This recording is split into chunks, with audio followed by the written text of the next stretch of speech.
ကျွန်တော်အဆောင်ဖော်ကတထေးကြီးပထမဆုံးနံပါတ်လက်ဆောင်အများဆုံးပေးသူအဖြစ်ဟန်ဆောင်နေတာသူကကျောင်းဝင်းထဲကအလှပန်းလေး Vivin စီကိုရွှန်ငွေ9သိန်းပို့တန်တဲ့လက်ဆောင်တွေပို့ပေးခဲ့တယ်ဆိုပြီးမေဂျာတူပထမနှစ် group chat ထဲမှာကြွားလုံးထုတ်နေတဲ့လူတိုင်းကလည်းသူ့ကိုယုံနေကြပြီးဖားနေကြတာယူမတက်ပဲကျွန်တော်ကဝင်ပြီးတန်တရားရှိလို့မေးခွန်းထုတ်တဲ့ခါကျတော့သူကမင်းမနာလို့ဖြစ်နေတာပါလို့ပြန်ပြောတယ်ကျောင်းဝင်းထဲကအလှပန်းလေးကတော့ကျွန်တော်ကိုနှာခေါင်းရှုံပြီးစနောက်သွားသေးတယ်မင်းလိုပါဆမ်မရှိတဲ့ကောင်ကဘာတိမှလဲတဲ့မင်းမှာတတိရှိရင်လေကိုယ်တိုင်ပို့ပေးလိုက်လေတဲ့တထေးမလေးစီပတ်စံပို့ဖို့ကျွန်တော်သုံးခဲ့တဲ့အကောင့်ကိုကြည့်ပြီးအေးဆက်ဆက်တစ်ချက်ရေးလိုက်ကမပြည့်သေးတဲ့အရွယ်မရောက်သေးသူတွေဖာငွေပြန်အန်းခလုတ်ကိုချက်ချင်းနှိပ်လိုက်တယ်ပထမနှစ် group chat ထဲမှာကျွန်တော်အဆောင်ဖော်တဲ့တန်းကကျောင်းဝင်းအလှပန်းလေး Vivin စီကိုလက်ဆောင်တွေပို့ထားတဲ့ screenshot ကိုတင်လိုက်ပြီး Vivin ကိုနောက်ထပ်ပွဲစဉ်မှာနိုင်အောင်ကူညီပေးကြပါဦးလို့စာသားရေးထားတဲ့တိတ်ဆိတ်နေတဲ့ group chat ကချက်ချင်းပောက်ကွဲသွားတော့တာပဲသူ့ရဲ့ profile ပုံကိုကြည်စမ်းပထမဆုံးလက်ဆောင်အများဆုံးပေးတဲ့လူရဲ့ပုံနဲ့အတူတူပဲဟာမင်းက Vivin စီကိုနှစ်ပတ်အတွင်းရွှန်9သိန်းတောင်ပို့ပေးခဲ့တဲ့အဲ့ဒီတထေးကြီးမဟုတ်လား Oh my god ငါလည်းဒီလိုအလူရှင်ကြီးကဘဲကနေပေါ်လာတာလဲလို့စဉ်းစားနေတာငါတို့ရဲ့ junior ဖြစ်နေတာပဲ juniorမင်းကချမ်းလဲချမ်းသာတယ်ရုပ်လဲချောတယ်မင်းနဲ့တွဲရမယ့်ကောင်မလေးကတော့တကယ်ကိုကံကောင်းပါပဲ Vivin ပဲဖြစ်ရမယ်သူတို့ကတကယ်ကိုလိုက်ဖက်တဲ့ဆုံတွဲပဲပြီးတော့ဗဒန်ကတူမစီလက်ဆောင်တွေအများကြီးပို့ထားတာဆိုတော့တေချာပေါက်များမှာမင်းသမီးလေးလိုလက်လန်းမမီတဲ့နတ်သမီးလေးနဲ့တထေးသားလေးတကယ်ကိုပြည့်စုံတဲ့ဆုံတွဲပဲအဲ့ဒီအချိန်မှာပဲ Vivin က group ထဲကိုစာပို့လာတယ်လက်တန်းကမင်းကို WhatsApp account add လုပ်လိုက်ပြီးတော့သူမရဲ့ message က chat group ကိုပို့ပြီးအချိန်တက်သွားစေတယ်လူတိုင်းကဝိုင်းပြီးညှောက်ပင့်ပေးကြပြီး noti တွေကတတောင်တောင်နဲ့မနာတန်းတက်လာတော့တယ်ဒီစုညံတန်တွေကြောင့်ကျွန်တော်ကြည့်နေတဲ့ black string စီကနေအာယုံပြောင်းသွားပြီး message တွေကိုပြင်းပြင်းနဲ့လှမ်းကြည့်လိုက်မိတဲ့အခါမျက်ခုံးတွေတွန့်သွားရတယ်တင်ထားတဲ့ screenshot ထဲမှာသူက Vivin စီကိုတကယ်ပဲ900တန်မိဘုံပြန်လက်ဆောင်ပို့ထားတာဖြစ်ပြီးသူ့ရဲ့ profile ပုံကလည်းနံပါတ်1လက်ဆောင်အများဆုံးပေးသူရဲ့ပုံနဲ့တကယ်ပဲတူနေတယ်ဒါပေမဲ့ပြဿနာကဒီမှာပြကျွန်တော်ရဲ့ TikTok အကောင့်ခွဲ profile ကိုဖွင့်ကြည့်လိုက်တယ်သူကသာနံပါတ်1လက်ဆောင်အများဆုံးပေးသူဆိုရင်ငါကဘယ်သူလဲစုညံနေတဲ့ group ထဲကိုကျွန်တော်စာတစ်ဆောင်ပို့လိုက်တယ်မင်းတို့မှားနေပြီသူကလက်ဆောင်အများဆုံးပေးတဲ့လူနဲ့ profile ပုံချင်းလာတူနေုံတင်ပဲကျွန်တော်ပို့လိုက်တဲ့ချက်ချင်းမှာပဲ group တစ်ခုလုံးခဏလောက်တိတ်ဆိတ်သွားတယ်ပြီးတော့ရတနာချွေးပြန်နေတဲ့ emoji တစ်ခုပို့လာပြီးမင်းကငါ့ကိုတန်တရားဝင်နေတာလားလို့မေးတယ်သူစိတ်ဆိုးသွားတာကိုမြင်တော့တခြားလူတွေကချက်ချင်းပဲသူ့ဘက်ကနေကာကွယ်ပေးကြတော့တယ်ငါအခုပဲလက်ဆောင်အများဆုံးပေးသူရဲ့ profile ကိုစစ်ကြည့်ပြီးရကဒီမျိုးကဖြစ်ပြီးငါတို့เจ้าနဲ့ချိတ်ဆက်ထားတာဒါကဘယ်လိုလုပ်တိုက်ဆိုင်မှုဖြစ်နိုင်မှာလဲတေချာပေါက်တယ်မဲဒါနဲ့ဒီကောင်ကဘယ်သူလဲရှောက်ပြောနေတာတန်းကချမ်းသာပြီးချောလို့အခုလွှင့်ရင်ကလည်းသူ့ကိုသဘောကျနေလို့မနာလို့ဖြစ်နေတာနေမှာဒါကိုမြင်တော့အေးတန်ကချက်ချင်းပဲပြန်စာပို့တယ်ဒါငါအဆောင်ဖော်အိုင်းလေသူကငါတို့အဆောင်မှာအမြဲတမ်းပလွားပြီးမန်တက်နေတာသူကဘယ်သူနဲ့မှမရောပဲထူးဆန်းတဲ့လူတော်မတူတဲ့ဆရာရှိတာဘယ်သူမှသူ့ကိုအဖုံမလုပ်ချင်ကြဘူးသူအဲ့ဒီစာပို့လိုက်တာနဲ့ group ထဲကလူတွေကကျွန်တော်ကိုဝိုင်းလောင်ကြတော့တယ်သူကမင်းရဲ့အဆောင်ဖော်ကိုမနာလို့ဖြစ်နေတာမဆန်းပါဘူးလက်တတိထားတော့ဒီလိုလူမျိုးတွေကအကွက်ချပြီးလက်စားချီတက်တဲ့အကောင်တွေသူ့အဆောင်မှာမင်းကိုတခုခုလုပ်ဖို့စူးစမ်းလိုက်မယ်မစိုးရိမ်ပါနဲ့ငါတို့လည်းငါချမ်းသာတာပဲအဲ့ဒီကောင်ကိုကြောက်စရာမလိုပါဘူးပို့ပြီးတော့ငါတို့ကတန်ပတ်မှာရှိတယ်အဲ့ဒီကောင်ကတခုခုလုပ်ရရင်ငါတို့ငင်းခံနေမှာမဟုတ်ဘူးအတိအကျပဲသူကတငယ်ချင်းမရှိတဲ့အထီးကျန်ကောင်ပဲ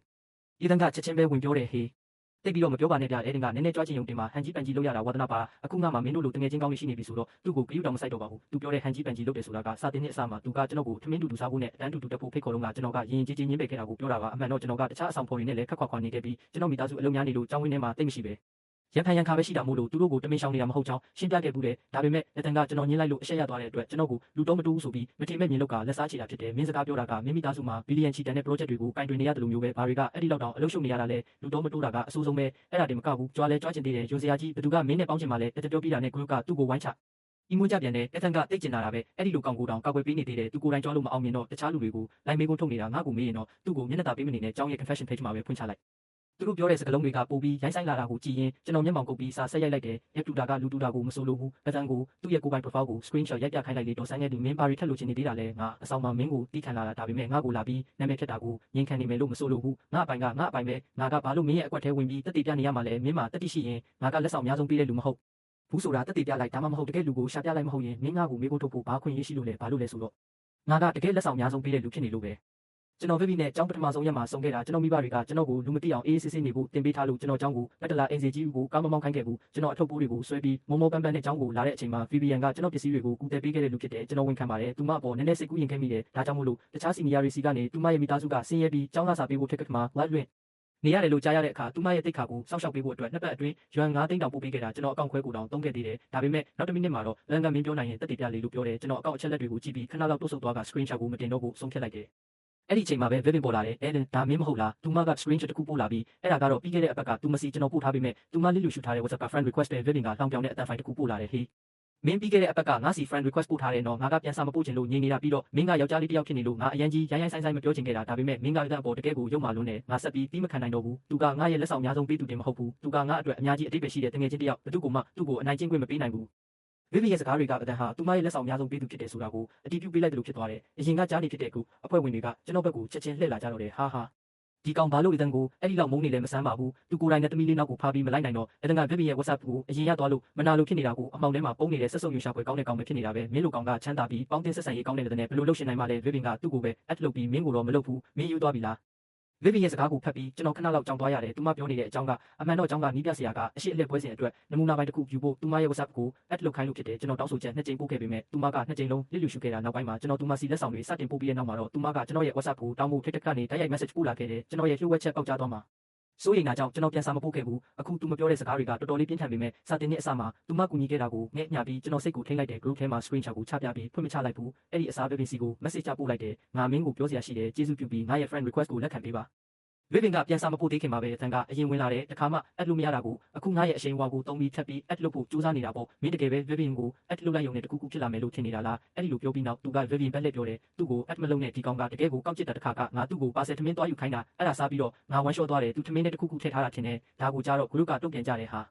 ာဒီကောင်ကသွေးလှချီလာသူက Vivian နဲ့တဒံအကြားသွေးခွဲဖို့အတွက် Vivian ကို add လုပ်ဖို့ကြိုးစားနေတာလား Vivian မယုံနဲ့တော့ငါတို့တန်ဘက်ကရက်တီပေးရမယ်မစိုးရိမ်နဲ့တစ်ဖက်မှာရွှန်9သိန်းကိုတခါတည်းပို့ပေးတဲ့တထေးသားလေးရှိနေပြီးနောက်တစ်ဖက်မှာတော့ဆက်စုပ်ရွှေရှာခွဲကောင်းပြီးကောက်ကျစ်တဲ့ကောင်ရှိနေတာမျက်စိရှိတဲ့ဘသူမဆိုဘသူကိုရွေးရမလဲသိတာပဲတေချာပေါက် Vivian ရဲ့ပြန်စားကနောက်ဆုံးတော့ရောက်လာခဲ့တယ်မင်းကို add လုပ်ရမယ်ဟုတ်လားမင်းငါ့ကိုမတန်ကလက်ဆောင်အများဆုံးပေးတဲ့လူမဟုတ်ဘူးဆိုတဲ့စကားဟောင်းကိုပဲထပ်ပြောမလို့လားမင်းလိုခါခါတီးတီးပြောတဲ့စကားတွေကိုငါအများကြီးကြားဖူးပြီးမင်းထင်နေတာလားငါမင်းကိုယုံမယ်လို့ကျွန်တော်ချက်ချင်းစာပြန်ရိုက်လိုက်တယ်မင်းယုံဒီဖြစ်စေမယုံဒီဖြစ်စေမင်းစစ်ကြည့်လိုက်ရင်သိရမှာပဲထွက်သွားစမ်းမင်းလိုကောင်မှဘာတက်တည်ရှိနိုင်မှာလဲမင်းကငါ့ကိုတငယ်ချင်းအဖြစ် add လုပ်ဖို့စင်ဂျီရီရှောက်ပေးနေတာတင်ပဲငါအတန်ကိုဘယ်တော့မှတန်တရားမဝင်ဘူးငါတို့ရဲ့တန်ရောစင်ကမင်းလိုကောင်ဖြည့်ဆည်းလို့ရတဲ့အရာမဟုတ်ဘူးဒါအပြင်နေတန်ကလက်ဆောင်အများဆုံးပေးတဲ့လူမဟုတ်ရင်မင်းကအဲ့ဒီလူလိုပြောချင်တာလားရွှန်9သိန်းကဘယ်လောက်များလဲဆိုတာမင်းသိလို့လားမင်းလိုပတ်စံမရှိတဲ့ကောင်ကမင်းရဲ့တသက်တာမှာအဲ့ဒီလောက်ပတ်စံမျိုးကိုမြင်ဘူးမှတော့မဟုတ်ဘူးသူမရဲ့ပြင်းထန်တဲ့စကားတွေကြောင့်ကျွန်တော်တပြင်းပြင်းတစ်ချက်ချလိုက်မိတယ်သူမရဲ့ live လွှင့်တဲ့အချိန်တွေတုန်းက BBN ကအမြဲတမ်းတိမ်မွေးနှိမ့်ချတတ်တာကျွန်တော်သူမစီလက်ဆောင်တွေပို့ပေးတိုင်းသူမကကျွန်တော်ကိုလက်ဆောင်တွေနည်းနည်းပဲပို့ဖို့စားဖို့တောက်ဖို့နဲ့အဝတ်စားအတွက်ပတ်စံချန်ထားဖို့တိမ်မွေးလေးပြောလို့ရှိတယ်ဒါတွေနဲ့ကျွန်တော်ရဲ့ပထမဆုံးအထင်မြင်တွေပေါင်းဆက်ပြီးသူမကိုတိမ်မွေးပြီးနှိမ့်ချတတ်တဲ့မိန်းကလေးတစ်ယောက်လိုအမြဲထင်ခဲ့တာကျွန်တော်ဆက်ပြီးမခံနိုင်တော့လို့စာပြန်ရိုက်လိုက်တယ်ဒါဆိုမင်းငါကို add လုပ်မှလားမလုပ်ဘူးလားကျွန်တော်စိတ်ဆိုးသွားတာကိုမြင်တော့ Vivian လုံးဝစိတ်မရှိတော့ဘူးမလုပ်ဘူးမင်းမှာတတိရှိရင်ငါစီရွှန်9သိန်းထပ်ပို့ပေးလိုက်လေအဲ့ဒါဆိုရင်တော့ငါ add လုပ်ဖို့စဉ်းစားပေးမယ်သူကရွှန်9သိန်းဘယ်လိုလုပ်တတ်နိုင်မှာလဲသူကဒေါ်လာ90တောင်ထုတ်နိုင်မှာမဟုတ်ဘူးငါအခုသူ့ရဲ့မျက်နှာတက်သွားမဲ့ပုံစံကိုတကယ်မြင်ချင်လိုက်တာလက်တံကလောင်ပြောင်တဲ့ emoji တစ်ခုပို့လာတယ်မင်းတို့မမြင်ရတာတော့နှမျောဖို့ကောင်းတယ်ဒါပေမဲ့ငါအခုပဲအဆောင်ကိုပြန်တော့မှသူ့မျက်နှာဘယ်လောက်တောင်ကြည့်ရဆိုးနေလဲဆိုတာကိုငါဝဲလွှင့်ပြလို့ရတယ်နိုင်ဝဲကြပြီးနောက်အဆောင်တကားပွင့်သွားပြီးတန်းကမန်တက်ကလမ်းလျှောက်ဝင်လာတယ်အဲ့ဒါအခုတော့တကယ်လူပြက်ကဘယ်သူလဲဆိုတာမင်းသိပြီမလားမင်းငါ့ကိုအဆက်ခွဲဖို့ကြိုးစားခဲ့ပေမဲ့နောက်ဆုံးတော့မင်းကိုယ်တိုင်ပဲအဆက်ခွဲသွားရတယ်ဟာဟာသူ့ရဲ့စကားတွေကြောင့်ကျွန်တော်ဖုန်းကိုချလိုက်ရတယ်ကျွန်တော်ခေါင်းကိုလှည့်ပြီးတီတီငင်ပဲကြည့်လိုက်တယ်မင်းလိန်နေတာမင်းကလက်ဆောင်များဆုံးပေးတဲ့လူလုံးဝမဟုတ်ဘူးလက်တရဲ့အပြုံးကခဏလောက်တောင့်ခဲသွားပြီးမှသူကပြန်ပြီးမောက်မာလာပြန်တဲ့မင်းမဟုတ်ဘူးလို့ပြောရုံနဲ့ငါကမဟုတ်ဘူးလို့မဆိုလိုဘူးငါတို့အဆောင်တစ်ခုထဲမှာနေပေမဲ့ငါကအေးအေးဆေးဆေးနေတတ်ပြီးအဆောင်မှာပတ်စံတွေကိုထုတ်မကြွချင်ရုံတင်မဲ့အဲ့ဒါကငါပတ်စံမရှိဘူးလို့မဆိုလိုဘူးသူဖုန်းကိုထုတ်ပြီးအတန်ဖိုင်တစ်ခုပို့လိုက်တယ် Vivian ငါအခုပဲအဆောင်ကိုပြန်ရောက်တာမင်းရဲ့အဲ့ဒီဆက်ဆုပ်စရာကောင်ကငါ့ကိုထပ်ပြီးဒုက္ခပေးနေပြန်ပြီ10စက္ကန့်ကြာမှ Vivian ဖုန်းခေါ်လာတယ်အတန်းကဖုန်းကိုကင်ပြီး speaker ဖွင့်လိုက်တယ် Vivian ရဲ့စိတ်ပြက်နေတဲ့အတန်ထွက်လာတယ်လေမင်းသားအတန်ကိုထပ်ပြီးဒုက္ခပေးရင်မင်းကိုနှိမ်နှင်းဖို့ငါရဲ့အာဏာကိုသုံးရလိမ့်မယ်ငါကိုလာမအပြစ်တင်တဲ့သူမရဲ့စကားကြောင့်ကျွန်တော်မျက်မှောက်ကုမိသွားတယ်သူမကဘာအာဏာကိုသုံးနိုင်မှာမလို့လဲရုံးပိတ်ရရောက်တဲ့အခါကျမှသူမပြောတဲ့စကားရဲ့အတိတ်တွေကိုကျွန်တော်ပြေဝနားလည်သွားခဲ့တယ်လွတ်နေတဲ့စီဝေးခမ်းမထဲမှာ community ဝန်ဆောင်မှုအသင်း community service club ရဲ့အဖွဲ့ဝင်စည်းရင်းကနေကျွန်တော်နာမည်ကိုချစ်ထုတ်ထားတာကိုကြည့်ပြီးကျွန်တော်မျက်နှာအေးဆက်သွားရတယ်ငါ့ကိုဘာလို့ထုတ်ပေးတာလဲလို့ကျွန်တော်တောင်းဆိုမေးမြန်းလိုက်တယ်ငါလှူရှားမှုနှစ်ခုစလုံးကိုစက်တိုက်တက်ရောက်ခဲ့ပြီးအချိန်တိုင်းထိပ်တန်းအဆင့်သတ်မှတ်ချက်ရခဲ့တာပြီးတော့ငါရဲ့အစီရင်ခံစာပြည့်မြောက်ဖို့ခုပဲလိုတော့တာအခုမှငါ့ကိုဖယ်ထုတ်တာကဘာမှအတိတ်ပဲမရှိဘူး BBN ကအရှိမထိုင်နေပြီးစိတ်မရှိစွာမောကြီးကပြောတယ်မင်းကစိတ်လိုက်မကောင်းဘူး community ဝန်ဆောင်မှုအသင်းရဲ့ဥက္ကဋ္ဌအနေနဲ့မင်းလိုလူမျိုးကငါတို့မေဂျာရဲ့ဂုဏ်သိက္ခာကိုဖျက်ဆီးခွင့်မပေးနိုင်ဘူးတခြားအဖွဲ့ဝင်တွေကလည်းလွန်ခဲ့တဲ့ရက်အနည်းငယ်က group chat ကိစ္စကိုတီးပြီးသားပဲသူတို့ကကျွန်တော်ကိုတကယ်ကိုရွှေရှာဆက်ဆုပ်တဲ့မျက်လုံးတွေနဲ့ချက်ချင်းဝိုင်းကြည့်ကြတော့တယ်မင်းကအဲ့ဒီခါခါတီးတီးဖြစ်နေတဲ့ဘက်ကိုမင်းကငါတို့မေဂျာကမှန်းငါမသိခဲ့ဘူးစဉ်းစားနေစရာတော့မလိုပါဘူးသူက BBN နောက်ကိုလိုက်ဖို့အတွက်ဒီကိုရောက်လာတာတေချာတယ်ယုံစရာကြီး community ဝန်ဆောင်မှုအသင်းကမင်းတို့ရေးစားရှာရမယ့်နေရာမဟုတ်ဘူးနော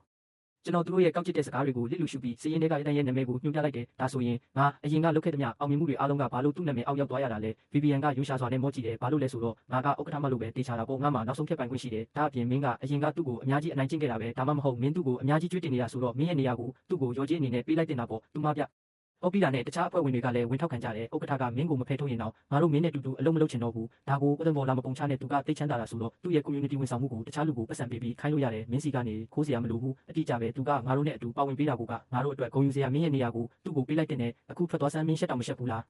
ားသူတို့ကျွန်တော်ကိုအစည်းအဝေးခမ်းမထဲကနေမောင်းထုတ်လိုက်ကြတယ်စင်ကြံလမ်းမှာလက်ငါလက်ပိုက်ပြီးမောင်းမာတဲ့ပုံစံနဲ့ရက်နေတယ်အထောက်ခံလိုက်ရတယ်ဟုတ်လားငါမင်းကိုတတိပေးပြီးသားဒါကငါ့ကိုလာစင်ခေါ်ရင်ဖြစ်တဲ့အကျိုးဆက်ပဲကျွန်တော်နောက်ကနေလိုက်လာတဲ့ BBN ကလက်ကိုလှမ်းကင်လိုက်တယ်သူ့ကိုဘာလို့ဂရုစိုက်နေမှလဲသူမကလက်တန်းကိုဆွဲခေါ်သွားတယ်သူမရဲ့အေးဆက်နေတဲ့ကြောပြင်ကိုကြည့်ပြီးကျွန်တော်ပြောလိုက်တယ်လက်ရင်မင်းရဲ့အာဏာကိုဒီလိုအလွဲသုံးစားလုပ်နေတာငါနီးပြဆရာကိုသွားတိုင်းမှာမကြောက်ဘူးလား BBN ခဏရက်သွားပြီးမှနောက်လည်းမကြည့်ပဲလှောင်ရလိုက်တယ်နီးပြဆရာကမင်းကိုယုံမလားငါ့ကိုယုံမလားပြီးတော့ကျောင်းမှာမင်းရဲ့နာမည်ကအခုပုတ်စော်နေပြီးဘယ်သူမှမင်းဘက်ကစကားပြောပြမှာမဟုတ်ဘူးတန်ကကျင်နာပြီးရရောတယ်သူကဒါတွေအားလုံးနဲ့ထိုက်တန်တယ်ငါကကျေးဇူးဆက်ယုံတင်မယ် ကျေးဇူးဆက်ယုံတင်ပဲဆိုတဲ့စကားကိုကြားတော့ကျွန်တော်အေးဆက်ဆက်တစ်ချက်ရေးလိုက်ပြီးမျက်လုံးလှန်ကသူတို့နဲ့စကားဆက်မပြောတော့ဘူးကျွန်တော်ဖုန်းကိုထုတ်ပြီးကျွန်တော်ရဲ့အကောင့်ခွဲကိုပြောင်းလိုက်က10နှစ်အရွယ်ကျွန်တော်ညီမလေးရဲ့အချက်လက်တွေကိုချက်ချင်းအတည်ပြုပြီးအရွယ်မရောက်သေးသူတွေဖောင်းငွေပြန်အန်းတောင်းဆိုချက်ကိုတင်လိုက်တယ်ကျွန်တော်အမြဲတမ်းတွေးခဲ့တာကပို့လိုက်တဲ့ပတ်စံကတွန်းလိုက်တဲ့ရေလိုပဲဘာမှအရေးမကြီးပါဘူး BBNC လက်ဆောင်တွေဆက်မပို့တော့ရုံပဲပေါ့ဒါပေမဲ့အခုသူမရဲ့